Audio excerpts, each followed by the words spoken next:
Small farmer here with more farm bailout news. The Treasury Secretary of the US, his name is Scott Bessent, owns a lot of soybean farmland in North Dakota. This is something he was supposed to sell within 90 days of getting his job. Last we've heard he still has it. He got an extra extended timeline until December, so he's probably still got it, unless something crazy has happened in the meantime. What we know is he owns somewhere between 4 and 40 square miles of soybean land in North Dakota.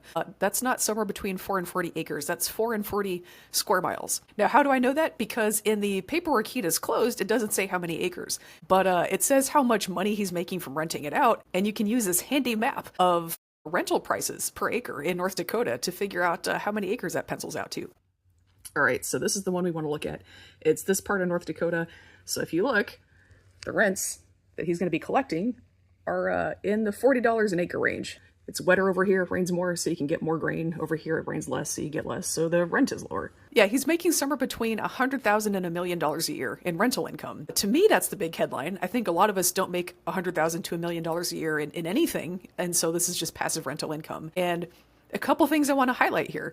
It's the richest, biggest acreage farmers who need the bailouts the most because they have the most money to lose if they don't get one. I know we've all been talking about how we have to have the bailouts so we can save small farmers so the hedge funds don't buy them up. The small farms are least at risk of going bankrupt for this. It's the big guys who are going to lose millions and millions of dollars if they don't get a bailout. So I know this is like the conventional wisdom everybody's been talking about with agriculture is we have to save the small farms, but we all know none of that bailout money is going to go to small farms. I don't know why we think we need to do a bailout to save the small farms. We know it's not going to work that way.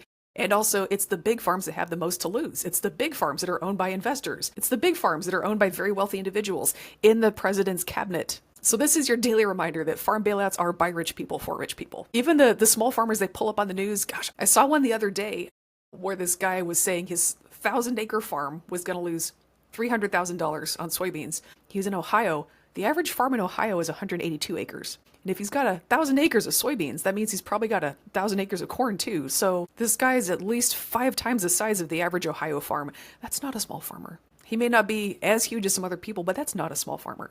This bailout is by rich people for rich people. And another thing worth pointing out here, this 4 to 40 square miles that Scott Bessent owns, that's not a hedge fund. That's just him. A lot of the folks who have big investment acreage, it's not through a hedge fund, it's not through stockbrokers, it's just their personal property. It's just a big real estate piece that they own. Most of the people who own big slices of farmland are people you've never heard of. Scott Bessent, before he was Treasury Secretary, not famous. He's not somebody you would have heard of. So that is going to be most of who is going to benefit from this. It's random rich guys, but they have rich and powerful friends. And sometimes they put those rich and powerful friends in powerful positions like Secretary of the Treasury, where they're making big decisions for how the US is going to be run by and for their friends. I'm a small farmer. Don't let them tell you this is about us. We're not going to see any of this. It is going to go to rich people with a lot of acreage. That's how these things work. By the way, if you're one of the people who is paying rent for farmland and you want to find out, do I get any of that bailout or does the landowner get it all?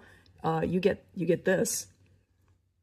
When you go to the website for the USDA to try and figure that out, this is what they give you. This doesn't actually tell you much, but they really want to make sure that you're blaming the Democrats for how the Republicans who own all 3 branches of government right now, Congress, Supreme Court, White House, they want to make sure that you think it's not their fault for shutting the government down when they own all 3 branches.